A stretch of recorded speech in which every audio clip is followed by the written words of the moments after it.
Hello everyone, कैसे हैं आप लोग। आशा करता हूँ आप सभी लोग अच्छे होंगे। आप अपनी और खुद की और अपनी फैमिली का ख्याल अच्छे से रख रहे होंगे। ये मेरे माइंड मैप का पार्ट 2 आ चुका है। माइंड मैप पार्ट 2 अब हम पढ़ेंगे। ठीक है, माइंड मैप पार्ट 2 पढ़ेंगे, देखेंगे। उस वीडियो को हम लोग आगे कंटिन्यू कर रहे हैं। देखेंगे कि हमने उस समय पढ़ लिया था, सारे चैप्टर एक्ट ख़त्म कर लिए थे।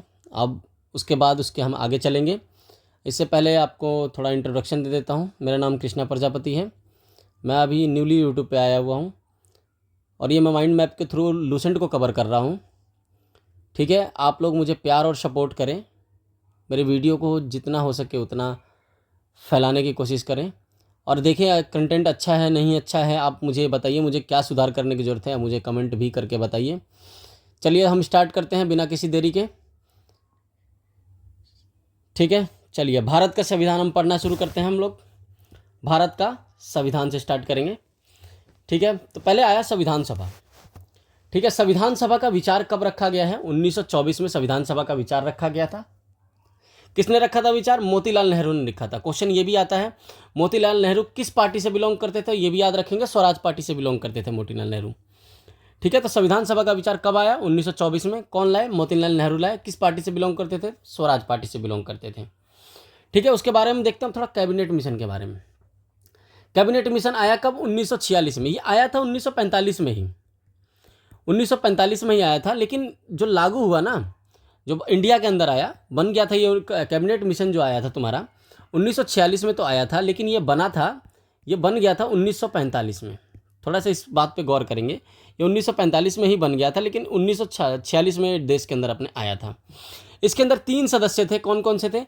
एक स्टैफर्ड क्रिप्स थे, एक पैथिक लॉरेंस थे और एक A.V. अलेक्जेंडर थे। फिर से नाम याद करेंगे, Stafford Cripps, Pethick Lawrence, A.V. Alexander.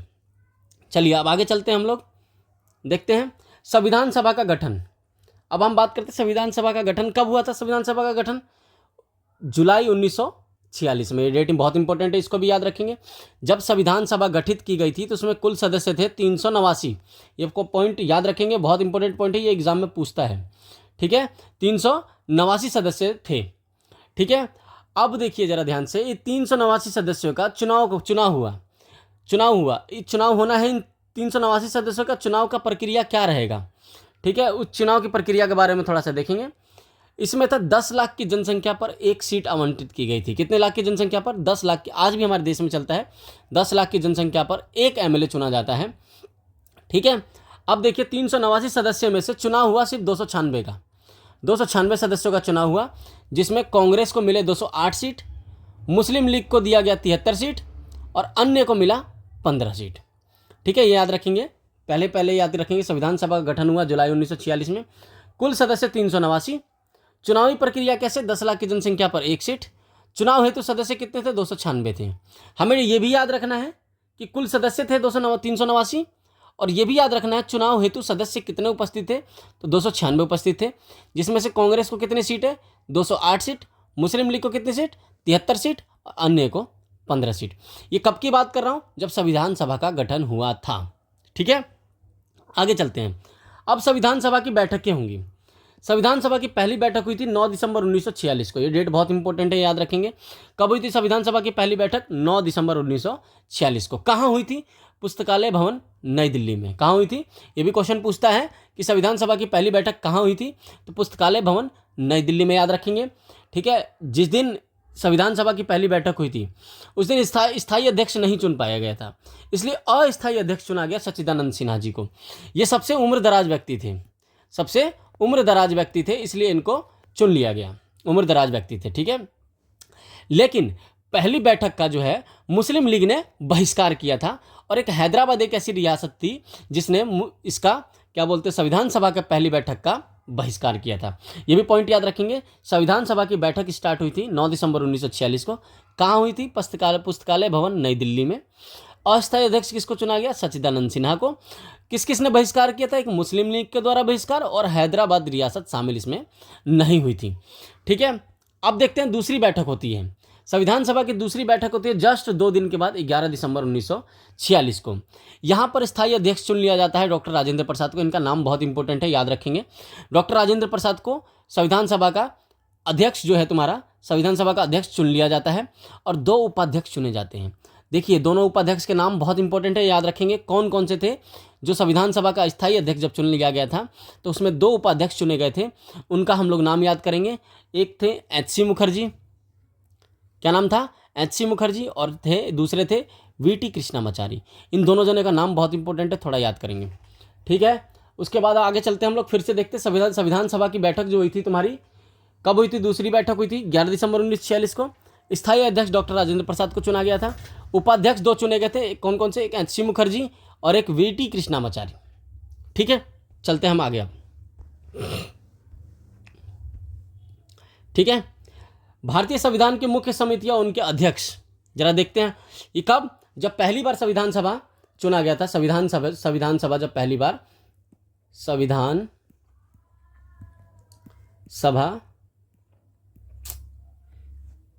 संविधान सभा की पहली बैठक में, ठीक है। संविधान सभा की पहली बैठक में जो सदस्य चुने गए थे उनके बारे में देखते हैं। राजेंद्र प्रसाद को 3 पोर्टफोलियो मिले थे। कौन कौन से मिले थे? एक संचालन समिति का अध्यक्ष बनाया गया था, एक राष्ट्रध्वज समिति का अध्यक्ष बनाया गया था, एक प्रक्रिया नियम समिति का अध्यक्ष बनाया गया था। ये 3 नाम बहुत इंपॉर्टेंट, याद रखेंगे इनके। कौन कौन सा पोर्टफोलियो है? एक संचालन समिति का अध्यक्ष, राष्ट्रीय ध्वज समिति का अध्यक्ष और एक प्रक्रिया नियम समिति का अध्यक्ष। उसी प्रकार जवाहरलाल नेहरू को संघ का मिला था, एक संघ संविधान समिति और एक संघ शक्ति समिति। ये 2 चीज़ के अध्यक्ष बने थे जवाहरलाल नेहरू। उसी प्रकार सरदार वल्लभ भाई पटेल को कौन कौन सा पोर्टफोलियो मिला था? एक प्रांतीय संविधान समिति का, एक परामर्शदाता समिति का। किस किस का परामर्श करेंगे देखेंगे जरा। मौलिक अधिकार के ऊपर परामर्श के लिए, अल्पसंख्यक के परामर्श के लिए, जनजातियों के परामर्श के लिए और बहिष्कृत क्षेत्रों के परामर्श के लिए। सरदार वल्लभ भाई पटेल को क्या पोर्टफोलियो मिला? प्रांतीय संविधान समिति और परामर्शदाता समिति, ठीक है। परामर्शदाता समिति में कौन कौन से हैं? मौलिक अधिकार, अल्पसंख्यक, जनजाति और बहिष्कृत क्षेत्र। ये सारे पॉइंट याद रखेंगे, ठीक है। और बी.आर. अम्बेडकर तो आपको पता ही है, प्रारूप समिति का अध्यक्ष बनाया गया था, जिसमें सदस्य कितने थे? 7। कितने सदस्य होंगे? 7 सदस्य होंगे, वो हम अभी आगे पढ़ेंगे, ठीक है। मौलिक, उसके बाद आ जाती है 5 उप समितियां। किसकी? जो सरदार वल्लभ भाई पटेल ने परामर्शदाता समिति जो बनाई थी, इसके 5 जो है तुम्हारे उप समितियां बनेंगी। जरा देखते हैं कौन कौन सी उप समितियां हैं तुम्हारी। मौलिक अधिकार उप समिति, इसको बनाया गया था अध्यक्ष किसको? जे.बी. कृपलानी को। अल्पसंख्यक उप समिति, इसका बनाया गया था एच.सी. मुखर्जी को।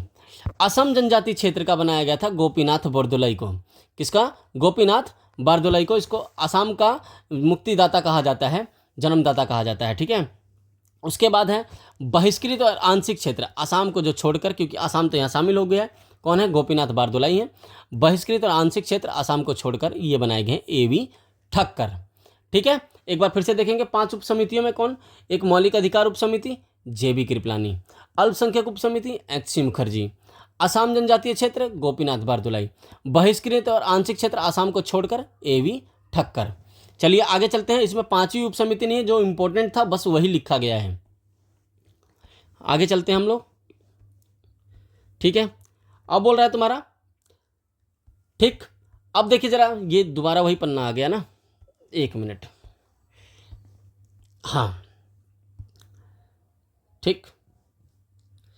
जब हमने ऊपर जो पढ़ा था, संविधान सभा बना था तो चुनाव हुआ था 296 सीटों पर, 296 सीटों पर चुनाव हुआ था। ये सीटों का बंटवारा कैसे हुआ, इन सीटों को कैसे वितरण किया गया है, उन सीटों के वितरण के बारे में हम लोग पढ़ेंगे अभी हम लोग, ठीक है। सांप्रदायिक आधार पर विभाजन किया गया। हिंदुओं को दिया गया तुम्हारा 163 सीट। जो देखिए, जो संविधान सभा में जो पहली बार बैठक हुई थी उसमें 389 टोटल सीट थी, उसमें से चुनाव हुआ था 296 सीट पे। इन सीटों का बंटवारा जो हुआ सांप्रदायिक आधार पर हुआ। कैसे हुआ? सांप्रदायिक आधार पर इन सबका विभाजन हुआ। उन सांप्रदायिक आधार पर देखते हैं किस किस संप्रदाय को कितनी कितनी सीटें हासिल करवाई गई हैं, ठीक है। हिंदुओं को मिली 163 सीट, बहुत इंपॉर्टेंट है, ये सीटें याद रख लेंगे। हिंदुओं को मिली 163 सीट, मुस्लिम को मिली 80 सीट, एससी को मिली 31, ठीक है, और एसटी को मिली 6। इसी तरह सिख ईसाइयों को मिली है कितनी? 6। सिखों को मिली है 4, एंग्लो इंडियंस को मिली है 3 और पारसी को मिली है 3, ठीक है। एक बार फिर से याद करेंगे। हिंदुओं को मिली है 63, 163, मुस्लिमों को मिली है 80, SC को मिली है 31, ST को मिली है 6, ईसाइयों को भी मिली है 6, सिखों को मिली है 4, एंग्लो इंडियन को मिली है 3, पारसियों को भी मिली है 3। ठीक है, अब इन 296 सदस्यों में से 15 महिलाएं थीं, जो कि बहुत इंपॉर्टेंट है। क्वेश्चन ये भी पूछ सकता है, जब हमारा संविधान सभा बनाया गया था, जो बनाने के क्रम में जो महिलाएं शामिल थीं उनकी संख्या कितनी थी, तो हम बोलेंगे 15। ये सबसे पहला इंपॉर्टेंट पॉइंट ये बन जाता है। दूसरा इंपॉर्टेंट पॉइंट ये बन सकता है कि 4 ऑप्शन देगा, बोलेगा संविधान सभा को बनाने में निम्न में से किन महिलाओं का योगदान रहा है या योगदान नहीं रहा है। इस पे भी क्वेश्चन बनता है। इसके लिए हमने शॉर्ट फॉर्म में इन सबके नाम लिखे हुए हैं, इन 15 महिलाओं को। ये भी नाम बहुत इंपॉर्टेंट है, याद रखेंगे। मेरे किसी एग्जाम में आया हुआ था ये क्वेश्चन। ठीक है, ये आया हुआ था कि कितनी महिलाएं थी, तो 15 महिलाएं थी। इन 15 महिलाओं के नाम याद रखेंगे। ये थोड़ा सा हायर, आप थोड़े से ऊंचे लेवल का एग्जाम देंगे, उसमें ये क्वेश्चन जरूर पूछेगा। ये 15 महिलाएं कौन कौन सी, जरा देखेंगे। अम्मू, सुचेता, ये सब नाम के मैंने सिर्फ आगे वाले वर्ड्स लिखे हुए हैं, आपको बस ये याद रखना है। अम्मू, सुचेता कृपलानी, एनी बेसेंट, राजकुमारी अमृत कौर, सरोजिनी नायडू, ठीक है, बेगम हजरत महल है शायद ये, और रेणुका देवी, दक्षयानी, दुर्गाबाई, विजया, हंसा, कमला, पूर्णिमा, मालती और लीला। क्या याद रखेंगे? लीला, मालती, कमला, पूर्णिमा, हंसा, विजया, दुर्गा। उसके बाद है तुम्हारा दक्षयानी, रेणुका, बेगम, सरोजनी, राजकुमारी अमृत कौर, एनी बेसेंट और सुचेता कृपलानी, और है तुम्हारे अम्मू। इन 15 के नाम बहुत इंपॉर्टेंट है, एक बात याद रखेंगे। मैंने 2 बार पढ़ा दिया, एक बार फिर कहेंगे तो फिर रिवीजन करा देता हूँ। अम्मू, सुचेता, एनी, राजकुमारी और सरोजनी नायडू, बेगम। उसके बाद आता तुम्हारा रेणुका, दक्षयानी, दुर्गाबाई, विजया, हंसा, पूर्णिमा और कमला, मालती और लीला। नाम याद रख लेंगे, आप 2-3 बार पढ़ेंगे, आपको खुद नाम दिमाग पे चढ़ जाएंगे। ठीक है, आगे चलते हैं अब हम। ठीक है, भारतीय संविधान निर्माण के महत्वपूर्ण तथ्य में आता है उद्देश्य प्रस्ताव। यही उद्देश्य प्रस्ताव जो लेकर के आए थे नेहरू। कौन लाए थे? नेहरू लाए थे। और ये उद्देश्य प्रस्ताव बाद में जाकर के हमारी प्रस्तावना का रूप ले लेती है। ठीक है, ये भी बहुत इंपॉर्टेंट पॉइंट है, ये भी याद रखेंगे। यही उद्देश्य प्रस्ताव जाकर के बाद में प्रस्तावना का रूप ले लेता है। ठीक है, इसको लाने वाले थे नेहरू। ठीक है, प्रस्तुत कब हुआ था ये भी याद रखेंगे, 13 दिसंबर 1946 को। कब?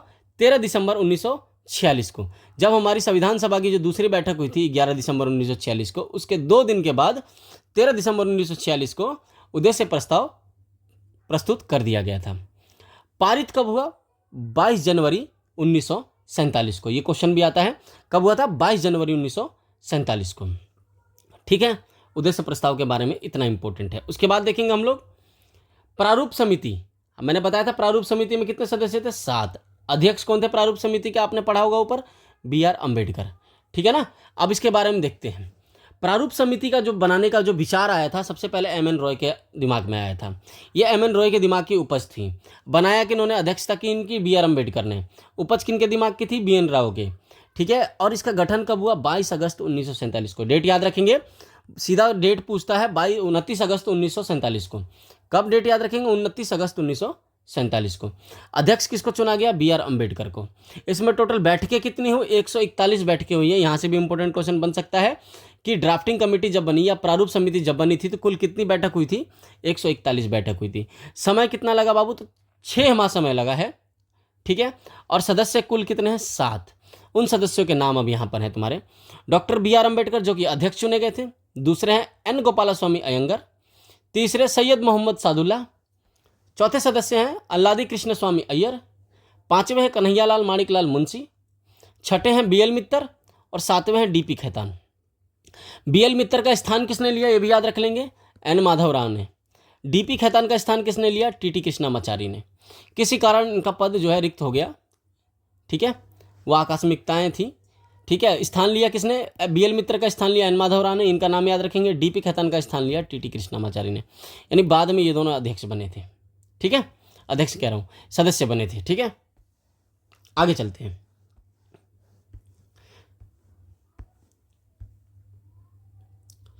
ठीक है, अब बोल रहा है संविधान सभा का पुनर्गठन। अभी हमारा संविधान सभा गठित हुआ, हमने उतना देखा, उसके अंदर कुछ कमियां रहीं जिसको सुधारा गया और उसको संविधान सभा को पुनर्गठित किया गया। ये पुनर्गठन की डेट बहुत इंपॉर्टेंट है, याद रखेंगे। संविधान सभा का पुनर्गठन कब हुआ था? 31 अक्टूबर 1947 को। ये डेट याद रखेंगे, कब हुआ था?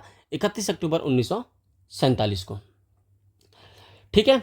और जिनमें 31 दिसंबर तक कुल सदस्य हो गए थे 299। कितने हो गए थे? 299, 299 सदस्य टोटल थे। जिसमें ये कब मैं बता रहा हूँ, पुनर्गठन के बाद की कहानी बता रहा हूँ। वो हमने जब पढ़ा था, संविधान सभा जब गठित हुई थी उस समय की बात की कहानी थी। ये पुनर्गठन के बाद की कहानी है। इसके सदस्य अलग होंगे, इनके सदस्यों को पोर्टफोलियो अलग मिलेगा, सदस्य को जो तुम्हारे अलग अलग उस हिस्सों में बांटा जाएगा, ठीक है। अब उसके बारे में देखते हैं। 31 दिसंबर तक जो है 1947 तक सदस्यों की संख्या कितनी थी तुम्हारी? 299 थी। प्रांतीय सदस्य थे 229। देशी रियासत के सदस्य कितने थे? 70। ये पॉइंट इंपॉर्टेंट है, याद रखेंगे। प्रांतीय सदस्य 229, देशी रियासत के कितने सदस्य? 70 सदस्य। संविधान सभा पे 3 वाचन हुए हैं, उनके वाचन भी देखेंगे जरा। बातचीत बैठक हुई है, 3 बैठकें हुई हैं, उन बैठकों में क्या क्या बातें की गई हैं वो तो समझेंगे, लेकिन संविधान सभा के वाचन यानी बातचीत के बारे में देखते हैं। उसके डेट रिलेटेड है, पूछा जाएगा एग्जाम में, ठीक है। प्रथम वाचन हुआ, पहली बातचीत स्टार्ट हुई थी 4 नवंबर से 9 नवंबर के बीच में 1948 तक। क्या याद रखेंगे? 4 नवंबर से 9 नवंबर 1948 तक। दूसरा वाचन कब हुआ? 15 नवंबर 1948 से 17 अक्टूबर 1949 तक। क्या हुआ दूसरा वाचन? 15 नवंबर 1948 से 17 अक्टूबर 1949 तक। तीसरा वाचन कब हुआ? 14 नवंबर 1949 से 26 नवंबर 1949 तक। और यही हमारी लास्ट डेट है। संविधान सभा की लास्ट बैठक हुई थी, यहाँ हुई थी 26 नवंबर 1949 को। यही हमारा संविधान बन गया था, ठीक है। संविधान का समापन हुआ कब? 26 नवंबर 1949 को। इसी दिन हमारा संविधान बनकर तैयार हुआ। इस पर हस्ताक्षर करने वाले लोगों की संख्या थी 284। यह क्वेश्चन पूछ सकता है, बहुत इंपॉर्टेंट क्वेश्चन है कि संविधान सभा पर हस्ताक्षर करने वाले लोगों की संख्या कितनी थी? 284 थी, ठीक है। चलिए आगे चला जाए, ठीक है। आशा करता हूँ आप लोगों को वीडियो पसंद आ रही होगी। लाइक शेयर सब्सक्राइब करें, मुझे इससे मोटिवेशन मिलेगा। मैं और भी वीडियो और अच्छे तरीके से पढ़ाऊँ और मैं रेगुलर वीडियो डालता रहूँ, ठीक है। आप मुझे प्यार और सपोर्ट ज़रूर दें। आप लोगों के प्यार से मैं आगे बढ़ सकता हूँ। चलिए स्टार्ट करते हैं। थोड़ा मुझे समय का अभाव रहता है, नौकरी होने की वजह से थोड़ा सा मुझे समय का बहुत कम मिल पाता है ना। इस चक्कर में मेरी वीडियो थोड़ा सा रेगुलर बेसिस पर नहीं भी आ पाती है, लेकिन मैं कोशिश करता हूँ। मेरी फर्स्ट वीडियो जो थी मैं नाइट ड्यूटी करके आया था, तो मैंने बनाया था, उसमें मुझे नींद बहुत ज़्यादा आ रही थी, ठीक है। अब मेरा दूसरी वीडियो है, मैं बिल्कुल अच्छे से बना रहा हूँ इसको। आप लोग इसे देखें, प्यार सपोर्ट ज़रूर दें, लाइक ज़रूर करें, कमेंट ज़रूर करें और इसको शेयर भी जितना कर सकते हैं करें, अपने दोस्तों को दें, भेजें। और ये 1 शॉट रिवीजन है, इसके बाद आपको कोई भी किताब पढ़ने की ज़रूरत नहीं पड़ेगी। आप प्रीवियस ईयर पढ़ेंगे और सीधा इसके अंदर कुछ ऐड ऑन करेंगे, इसका सीधा ऐसे ही नोट्स बनाएंगे जैसे मैंने यहाँ बताया हुआ है। और कुछ भी ऐड ऑन पॉइंट करने का लगेगा, आप इसमें ऐड ऑन करके इसको विस्तृत तरीके से एक सजा सकते हैं, ठीक है। अब बात करते हैं हमारे जब संविधान सभा बना तो उसमें किस किस को क्या क्या मंत्रालय मिला। थोड़ा मंत्रालय देखते हैं। इसमें मुस्लिम लीग भी शामिल है अभी, क्योंकि संविधान सभा में 284 लोगों के तो हस्ताक्षर तो हुए थे, लेकिन स्वतंत्र भारत का पोर्टफोलियो अलग होगा। अब नया बना है, उसमें मुस्लिम भी शामिल हैं, तो मुस्लिमों के भी पोर्टफोलियो मिले हुए हैं।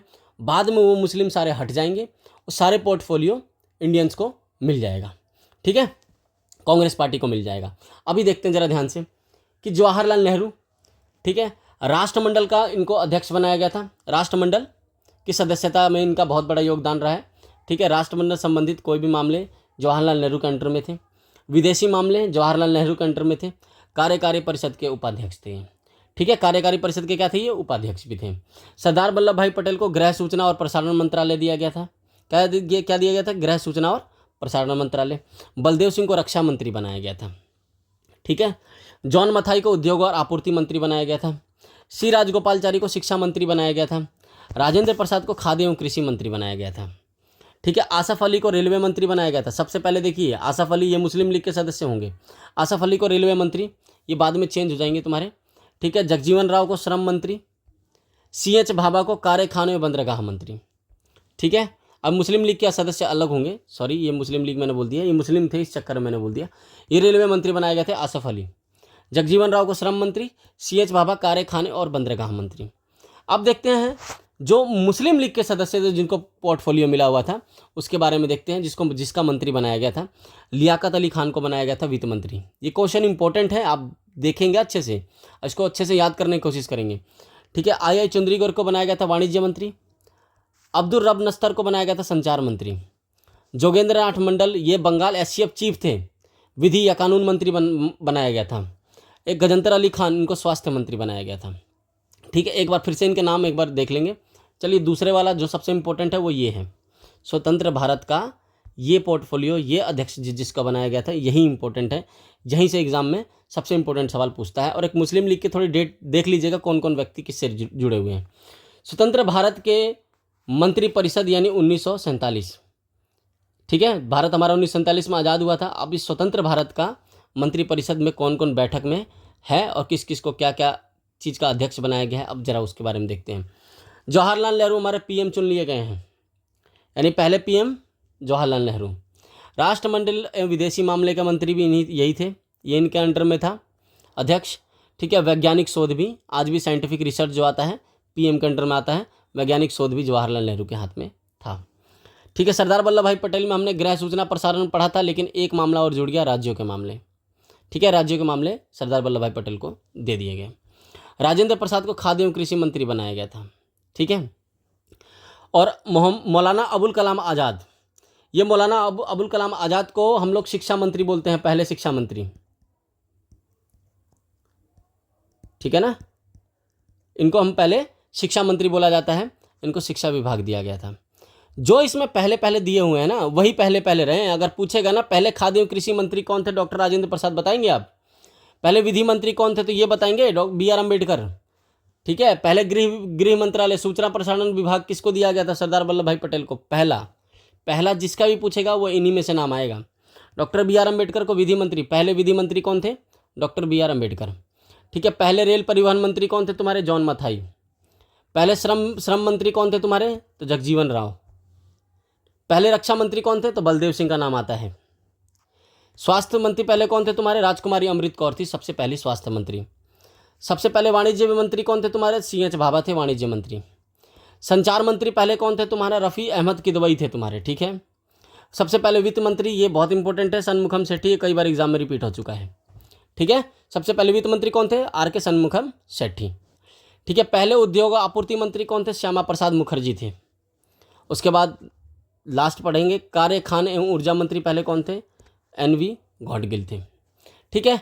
इसको एक बार रिपीट मोड पे, ये वीडियो को जितनी बार आप देखेंगे आप लोगों को नोट्स बनाने की भी जरूरत नहीं पड़ेगी, यहीं से आप याद कर सकते हैं। शॉर्ट वीडियोस होंगे, ज़्यादा बड़ी बड़ी वीडियोस होंगी नहीं, ठीक है।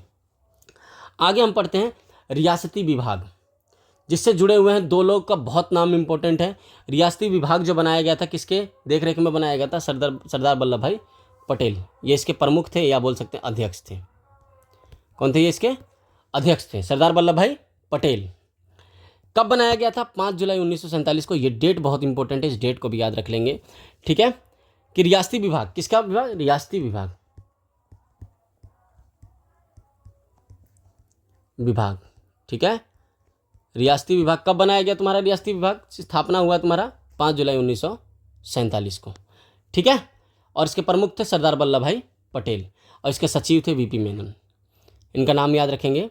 रियासती विभाग के सचिव कौन थे, VP मेनन, क्योंकि रियासतों को जोड़ने का काम जो किया था वो एक सरदार वल्लभ भाई पटेल ने और एक VP मेनन ने ही किया था, ठीक है। आगे चलते हैं हम, ठीक है। अब देखते हैं संविधान जो हमारा बना है, निर्माण की प्रक्रिया में क्या क्या समय लगा, ठीक है। कब पारित हुआ, कब कैसे हुआ, उसके बारे में जानेंगे हम, कितना खर्चा आया। निर्माण की प्रक्रिया यानी कि देखते हैं, निर्माण में टोटल समय लगा 2 साल 11 महीना 18 दिन, ये सबको पता है। पारित कब हुआ था, 26 नवंबर 1949 को संविधान हमारा इसी दिन हमारा पारित हो गया था। पारित और लागू होने में अंतर है। लागू कब हुआ, 26 जनवरी 1950 को, जिसको हम गणतंत्र दिवस के रूप में आज मनाते हैं, ठीक है। 26 जनवरी 1950 को लागू हो गया था। कुल बहस कितने दिन चली थी, 114 दिन बहस चली थी। ये बात बहुत इंपॉर्टेंट है, कितने दिन बहस चली थी, टोटल 114 दिन की बहस चली थी। कुल खर्चा कितना आया? 63,96,729 रुपये का खर्चा आया। संविधान की विशेषताएं देख लेते हैं हम, फीचर्स देखते हैं कौन कौन सी है तुम्हारा। हमारा भारत का संविधान सबसे बड़ा लिखित संविधान है, अंशतः लचीला और अंशतः कठोर भी है तुम्हारा, ना ज़्यादा लचीला है ना ज़्यादा कठोर है, सबसे बड़ा लिखित संविधान है। लिखित संविधान कहाँ की देन है जरा ये मुझे आप बताएंगे कमेंट में। लिखित संविधान कहाँ की देन है लिखेंगे और बताएंगे जरूर। मूल संरचना में 395 अनुच्छेद थे और 22 भाग हैं, 22 भाग थे, ठीक है, और 8 अनुसूचियाँ थी। अब कितनी अनुसूचियाँ हैं? 12 हैं अनुसूचियाँ। अनुच्छेद वही रहे 395, भाग 22 ही रहा तुम्हारा, अनुसूची चेंज होगी, 8 से हो गई हैं 12। इसमें ये इंपॉर्टेंट पॉइंट है, ये याद रखेंगे, ठीक है। अब चलते हैं जरा ध्यान से हम समझेंगे संविधान सभा के कार्य, फंक्शनल, ठीक है। अंतिम बैठक संविधान सभा की जो हुई थी वो 24 जनवरी 1950 को हुई थी। कब हुई थी? 24 जनवरी 1950 को हुई थी। यानी कि जब हमारा संविधान सभा सब कुछ हो गया था तो 24 जनवरी 1950 को सबसे लास्ट का दिन था जब ये सभी लोग एक साथ मिले थे, ठीक है। इसमें सचिव कौन थे तुम्हारे? सचिव थे HVR अयंगर थे तुम्हारे। अंतिम बैठक के सचिव कौन थे? HVR अयंगर। संविधान सभा का जो तुम्हारा है, संविधान सभा का अगर सचिव बोला जाएगा तो HVR अयंगर। अंतिम बैठक तुम्हारा कब? 24 जनवरी 1950। प्रतीक के रूप में हम लोगों ने हाथी को अपनाया है, ठीक है। संविधान सभा का प्रतीक किसको बोलेंगे हम? हाथी को। या संविधान का प्रतीक किसको बोलेंगे हम? हाथी को। ये भी पॉइंट याद रखेंगे। राष्ट्र ध्वज अपनाया 22 जुलाई 1947 को। राष्ट्रीय गान अपनाया 24 जनवरी 1950 को जब हमारी लास्ट बैठक हुई थी। राष्ट्रीय गीत भी इसी दिन 24 जनवरी 1950 को ही अपनाया। प्रथम राष्ट्रपति चुन लिया गया डॉक्टर राजेंद्र प्रसाद को 24 जनवरी 1950 को। भारत ने राष्ट्रमंडल की सदस्यता कब ली? ये बहुत इंपॉर्टेंट क्वेश्चन है, कई बार एग्जाम में पूछ चुका है, तो याद रखेंगे। राष्ट्रमंडल की सदस्यता भारत ने 1949 में ले ली थी। अब देखेंगे इसके हम आर्ट फॉर्म, सुलेखन, कलाकृति, क्या क्या किया है इसमें, ठीक है। हमारा संविधान जो है उसका जो है सजावट यानी शांति निकेतन के कलाकारों ने किया था, जिसमें 2 नाम बहुत इंपॉर्टेंट है, एक नंदलाल बोस का और एक राम मनोहर सिन्हा का। ये दोनों नाम बहुत इंपॉर्टेंट है, दोनों नाम याद रखेंगे। सजावट किसने किया है? तुम्हारा नंदलाल बोस ने और एक राम मनोहर सिन्हा ने किया है। हिंदी संस्करण का सुलेखन किया वसंत कृष्ण वैद्य ने, ये याद रखेंगे, ये हिंदी संस्करण का है, ठीक है। और हिंदी संस्करण का सजावट किया था नंदलाल बोस ने, जो कि कौन थे? शांति निकेतन के कलाकार थे, ठीक है। सजावट कौन करने वाले हैं तुम्हारे? नंदलाल बोस और राम मनोहर सिन्हा। हिंदी संस्करण का सुलेखन किया वसंत कृष्ण वैद्य ने और सजावट किया नंदलाल बोस ने। कुछ अन्य महत्वपूर्ण तिथियां देखते हैं। अब पूछेगा पाकिस्तान संविधान सभा कब बना है तुम्हारा? 26 जुलाई 1947 को। 26 जुलाई 1947 को पाकिस्तान संविधान सभा बना था तुम्हारा, ठीक है। राष्ट्रगान समय 52 सेकंड, राष्ट्रगीत समय 65 सेकंड, ये भी याद रख लेंगे थोड़ा सा, ठीक है। अब बात कर लेते हैं हम लोग प्रस्तावना, जिसे मैंने बोला था कि ये उद्देश्य प्रस्ताव ही बाद में जाकर के प्रस्तावना का रूप ले लेगा, वही है प्रस्तावना के बारे में। अब देखते हैं हम कर क्या है, ठीक है। प्रस्तावना को लाने वाले कौन थे तुम्हारे? नेहरू लाए थे। इसको संविधान की कुंजी कहा जा सकता है तुम्हारा। ये कानूनी भाग नहीं है, जब आया था प्रस्तावना उस समय ये कानूनी भाग नहीं था। इसमें एक बार संशोधन किया गया है, 42वां संविधान संशोधन 1976। देखेंगे भी कुछ शब्द जोड़े गए थे, वो भी पढ़ेंगे हम लोग। 42वां संविधान संशोधन के द्वारा क्या क्या चीज़ जोड़ी गई थी वो भी देखेंगे। नेहरू लाए थे, संविधान की कुंजी कहा जाता है, कानूनी भाग नहीं है, ठीक है। 42वां संविधान संशोधन 1976 में ये आया था, ठीक है। में कुछ शब्द जोड़े गए थे। स्रोत और प्रभाव देखते हैं क्या है। हमारे संविधान, हमारे प्रस्तावना में लिखा हुआ है कि जो है तुम्हारा शक्तियों का स्रोत जो है यहाँ भारत के लोग हैं। संविधान की शक्तियों का स्रोत कौन है? भारत के लोग हैं, ये लिखा हुआ है तुम्हारा। प्रस्तावना का विचार जो मिला है तुम्हारा अमेरिका के संविधान से मिला है, ये बात याद रखेंगे। प्रस्तावना का विचार कब? अमेरिका के संविधान से, ठीक है। और भाषा कहाँ से? ऑस्ट्रेलिया से। एक क्वेश्चन का आंसर देंगे, उद्देश्य प्रस्ताव कब आया था?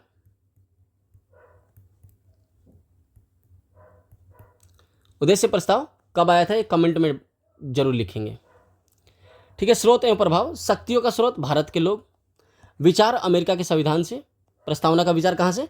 अमेरिका के संविधान से। और भाषा कहाँ से ली गई है? ऑस्ट्रेलिया से ली गई है, ठीक है। हमारी प्रस्तावना में भारत शब्द का प्रयोग कितने बार हुआ है? 2 बार हुआ है, ये भी पॉइंट याद रखना है। ये क्वेश्चन आया हुआ है कि भारत शब्द का प्रयोग हमारी प्रस्तावना में कितने बार हुआ है? 2 बार हुआ है।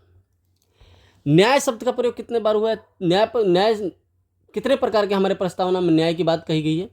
3 प्रकार के न्याय की बात कही गई है। एक सामाजिक, आर्थिक और तीसरा है राजनीतिक।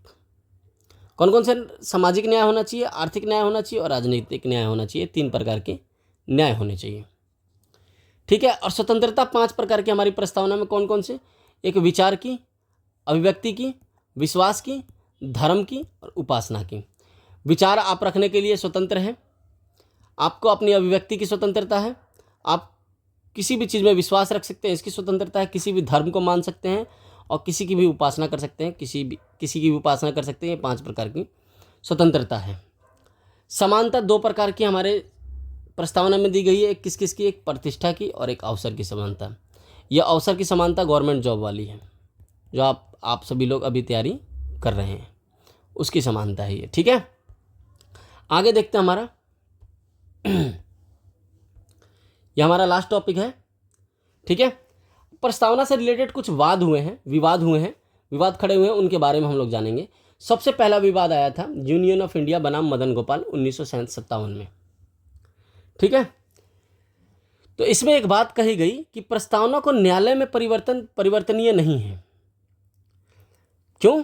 क्योंकि हमने बोला था कि प्रस्तावना जो थी हमारा कानूनी मान्यता, इसको कानूनी अधिकार प्राप्त नहीं था,